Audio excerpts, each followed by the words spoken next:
नमस्कार दोस्तों। आज की इस वीडियो में मैं बात करूंगा शाइनी आहूजा के बारे में। शाइनी के बारे में मैं शॉर्ट में एक दो वीडियोस में पहले भी बता चुका हूं, लेकिन कंप्लीट वीडियो मैंने अभी तक नहीं बनाई थी। आज की इस वीडियो में मैं शाइनी के जीवन और उस पे जो रेप केस लगा था उसके बारे में बात करूंगा। शाइनी आहूजा का जन्म हुआ था 15 मई 1975 को नई दिल्ली में। शाइनी के पिता इंडियन आर्मी में ऑफिसर थे और माता हाउसवाइफ। शाइनी की एक बड़ी बहन है जो कि मैरिड है। शाइनी की स्कूलिंग दिल्ली और रांची दोनों जगह से हुई है और कॉलेज दिल्ली यूनिवर्सिटी से। शाइनी ने इंजीनियरिंग तक की पढ़ाई की है। इंजीनियरिंग के बाद शाइनी ने थिएटर ज्वाइन कर लिया और एक्टिंग सीखने लगा। कॉलेज के थिएटर ग्रुप से ही शाइनी की मुलाकात हुई बैरी जॉन से और उसके बाद शाइनी ने बैरी जॉन का एक्टिंग स्कूल ज्वाइन कर लिया। इसी समय शाइनी जो है मॉडलिंग भी करने लगा था। मॉडलिंग के दौरान शाइनी ने लगभग 60 से ज़्यादा एड फिल्मों में काम किया। शाइनी ने जितनी भी एड फिल्मों में काम किया था उसमें ज़्यादातर एड फिल्में सुधीर मिश्रा के डायरेक्शन में बनी थी। सुधीर मिश्रा एक बड़े डायरेक्टर माने जाते हैं। उन्हीं दिनों सुधीर मिश्रा जो है एक फिल्म पर काम कर रहे थे। सुधीर मिश्रा ने शाइनी से अपनी फिल्म के लिए ऑडिशन देने को कहा और शाइनी जो है सेलेक्ट हो गया। ये फिल्म थी हजारों ख्वाहिशें ऐसी।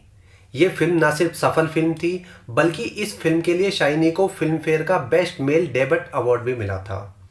शाइनी ने पहली ही फिल्म से बता दिया था कि उसके अंदर एक्टिंग स्किल्स कूट कूट कर भरी हुई है। ये फिल्म रिलीज हुई थी साल 2005 में। 2005 में ही शाइनी की कुछ और फिल्में आई, लेकिन ये फिल्में फ्लॉप रही। साल 2006 शाइनी के कैरियर के लिए सबसे बेस्ट साल रहा। गैंगस्टर, वो लम्हे, ये ऐसी फिल्में थी जो ना सिर्फ सुपर डुपर हिट साबित हुई बल्कि इनके लिए शाइनी को अवार्ड भी मिले थे। 2007 में शाइनी की 3 फिल्में आई, लाइफ इन अ मेट्रो, भूल भुलैया, खोया खोया चांद। ये तीनों फिल्में सक्सेस मूवी थी और यहीं से शाइनी की मार्केट वैल्यू बढ़ती चली गई, खासकर भूल भुलैया के बाद। भूल भुलैया में शाइनी ने जो है अक्षय कुमार के साथ में काम किया था, उसके साथ में लीड रोल में था और बराबर अक्षय कुमार से ज़्यादा एक्टिंग की तारीफ शाइनी आहूजा की हुई। 2008 में शाइनी ने अपनी फीस बढ़ाकर 2 करोड़ रुपए पर मूवी कर दी, जो उस समय शाइनी के लिए एक बड़ा अमाउंट था। 2008 में शाइनी की एक फिल्म आई थी हाईजैक, जो कि फ्लॉप मूवी थी।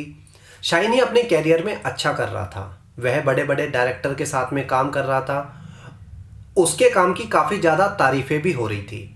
कई बड़े फिल्म मेकर्स ने शाइनी को आने वाले समय का सुपरस्टार तक बता दिया था।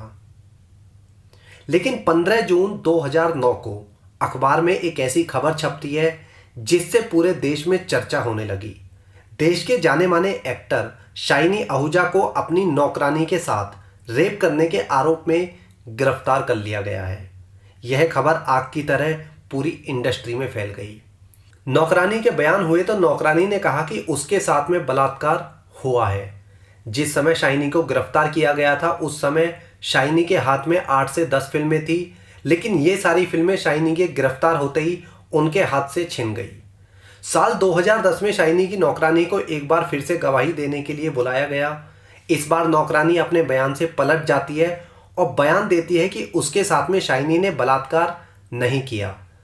अदालत ने जब पूछा कि पिछली बार उसने रेप होने की गवाही क्यों दी, तो नौकरानी ने बताया कि उसने रेप का आरोप अपनी साथी नौकरानी के कहने पर लगाया था, जो कि शाइनी के घर में पहले से ही काम करती थी। कहते हैं अदालत जो है सबूत और गवाहों की बात मानती है, लेकिन इस केस में अदालत ने विक्टिम के बयान को ही नज़रअंदाज कर दिया। रेप पीड़िता ने खुद कहा कि उसके साथ में रेप नहीं हुआ, लेकिन कोर्ट ने पीड़िता के दूसरे बयान को ना मानकर पहले बयान को सच माना, जिसमें लड़की ने रेप होने की बात कबूल की थी और शाइनी को 7 साल की सजा सुना दी गई। अदालत के द्वारा सजा सुनाए जाने का आधार क्या था? नौकरानी का 2 बार मेडिकल हुआ और दोनों बार अलग अलग रिपोर्टें आईं। पहली बार में बलात्कार की पुष्टि हुई तो इसके बाद शाइनी का जो वकील था उन्होंने इस रिपोर्ट पर आपत्ति उठाई, तो दूसरे अस्पताल में नौकरानी का फिर से मेडिकल किया गया और इस बार रिपोर्ट में आया कि बलात्कार हुआ ही नहीं है। 2 मेडिकल रिपोर्ट्स, दोनों अलग अलग। 2 बार नौकरानी की गवाही, दोनों बार अलग अलग। ऐसी कंडीशन में कानून ये कहता है कि बेनिफिट ऑफ डाउट, आरोपी को जाना चाहिए, यानी जो आरोपी बनाया गया है उसको बेनिफिट ऑफ डाउट दिया जाना चाहिए। लेकिन हमारी माननीय अदालत ने नौकरानी के दूसरे बयान को बयान माना ही नहीं और पहले बयान के आधार पर शाइनी को सजा सुना दी। लेकिन शाइनी के साथ में ये सब क्यों हो रहा था?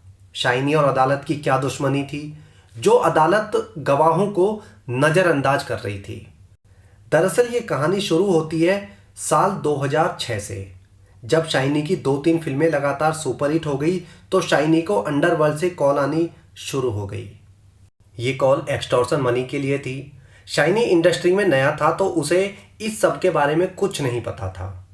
उसने अपने जानने वालों से इस बारे में पूछा तो सभी ने यही सलाह दी कि अंडरवर्ल्ड को पैसे दे दो। शाइनी ने सबकी बात मानकर अंडरवर्ल्ड को पैसे दे दिए। शाइनी को लगा कि अंडरवर्ल्ड की कहानी अब यहाँ पर ख़त्म हो गई है, लेकिन हकीकत ये थी कि यहाँ से अंडरवर्ल्ड की जो कहानी थी वो शुरू हुई थी। 2007 में शाइनी की फिर से 3 फिल्में लगातार सुपरहिट हो जाती हैं। इन फिल्मों के बाद शाइनी की जो मार्केट वैल्यू थी वो भी काफ़ी ज़्यादा बढ़ गई थी। इसी दौरान शाइनी को फिर से अंडरवर्ल्ड से कॉल आनी शुरू हो जाती है और पैसे की डिमांड की जाने लगती है। शाइनी को लगा था कि उसने अंडरवर्ल्ड को पैसे दे दिए हैं तो अब उसे कभी भी पैसे नहीं देने पड़ेंगे, लेकिन उसके पास फिर से कॉल आनी शुरू हो जाती है। शाइनी पैसे देने को यहाँ पर पूरी तरह से मना कर देता है। यहीं से शाइनी और अंडरवर्ल्ड के लोगों के बीच में 36 का आंकड़ा हो गया। अंडरवर्ल्ड आज के समय में बॉलीवुड को पूरी तरह अपने कब्जे में ले चुका है। आज बॉलीवुड का ऐसा कोई भी टॉप का एक्टर नहीं है, एक्टर, डायरेक्टर, फिल्म मेकर, कोई भी जो अंडरवर्ल्ड को एक्सटॉर्शन मनी ना देता हो। अंडरवर्ल्ड की बात ना मानने पर जरूरी नहीं है कि अंडरवर्ल्ड के लोग पैसे ना देने वाले को जान से ही मार देते हैं। अंडरवर्ल्ड अब जो है चालाकी से काम लेता है ताकि हर बार उसका नाम ना आए। जहां जरूरत गोली की होती है वहां गोली का प्रयोग होता है और जहां बिना गोली के काम करना हो तो शाइनी आहूजा के जैसा काम किया जाता है। एक वक्त ऐसा था जब अंडरवर्ल्ड को पैसे ना देने पर गुलशन कुमार को बीच सड़क पर सबके सामने दिन दहाड़े गोलियों से भून दिया गया था। इसके बाद एक समय आया जब उसी अंडरवर्ल्ड के लोगों ने राकेश रोशन पर गोलियां चलवाकर सिर्फ डराने का काम किया। क्या जिन लोगों ने राकेश रोशन पर गोलियां चलाई थी या चलवाई थी वो राकेश रोशन को खत्म नहीं कर सकते थे? कर सकते थे, लेकिन वो राकेश रोशन को खत्म नहीं करना चाहते थे। वो सिर्फ राकेश रोशन को जो है डराना चाहते थे। अंडरवर्ल्ड ने गोलियां चलवाई और राकेश रोशन डर गए। उसके बाद जो अंडरवर्ल्ड को चाहिए था वो उन्हें मिल गया, यानी पैसा। यानी अंडरवर्ल्ड जो है वो सिचुएशन के हिसाब से काम करने लगा है। अंडरवर्ल्ड आने वाले कलाकारों के लिए या नए कलाकारों के लिए एग्जाम्पल सेट करता है। एक समय था जब एक्सटॉर्शन मनी मांगते समय गुलशन कुमार का एग्जाम्पल दिया जाता था कि अगर पैसे नहीं दिए तो गुलशन कुमार की तरह मारे जाओगे। फिर समय बदला तो राकेश रोशन के साथ जो किया वैसे काम किया जाने लगा। उसके बाद और भी समय बदला तो शाइनी आहूजा के रेप केस में फंसाकर एक नया एग्जाम्पल सेट किया गया। शाइनी वाला केस इसलिए नहीं था कि उसने अपनी नौकरानी से रेप किया था। यह केस इसलिए हुआ कि शाइनी ने एक्सटॉर्शन मनी देने से मना कर दिया था।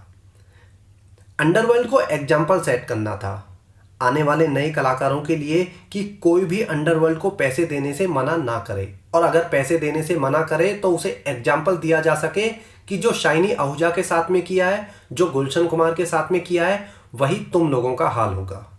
और अंडरवर्ल्ड ने इस बार जो है नया तरीका आजमाया, शाइनी को रेप केस में फंसा के। आप खुद सोचिए कि शाइनी अपने कैरियर में उस समय जो है टॉप पर था। शाइनी जो है हैंडसम था, उसकी खुद की वाइफ थी जिससे उसने लव मैरिज की थी।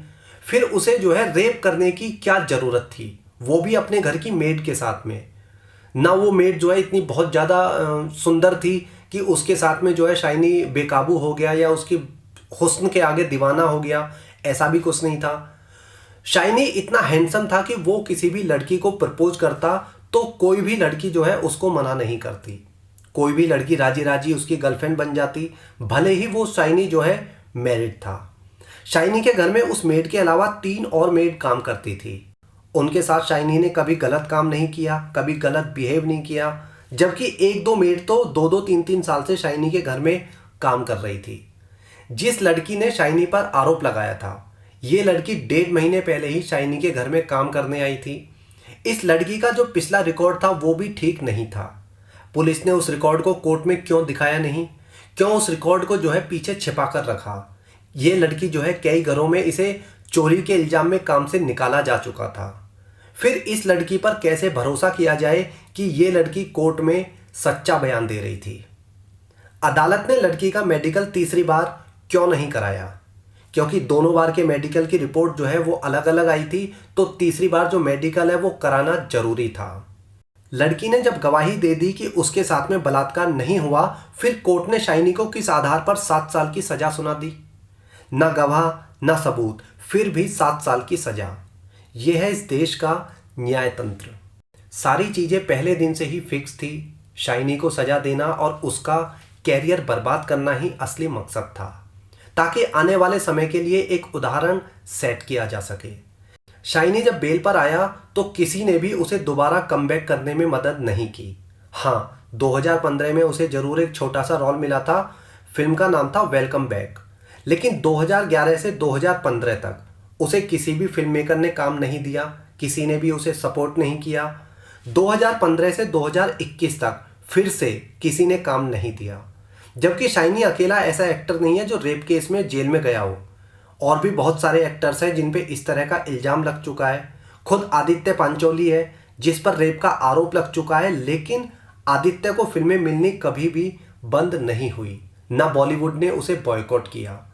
पूरी प्लानिंग से शाइनी का जो कैरियर था वो खत्म किया गया, और इस काम में बॉलीवुड से लेकर पुलिस और अदालत तक ने अपना अपना रोल अच्छे से निभाया और शाइनी को बर्बाद कर दिया। शाइनी, जिसे आने वाले समय का सुपरस्टार कहा जाने लगा था, जो हैंडसम था, सफल फिल्में भी दे रहा था और अच्छी एक्टिंग भी कर रहा था, वो आज गुमनामी की जिंदगी जी रहा है।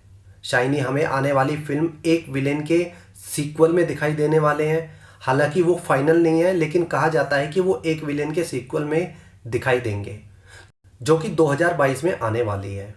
शाइनी के बारे में आपकी क्या राय है, ज़रूर बताना। इस वीडियो में इतना ही। जय हिंद।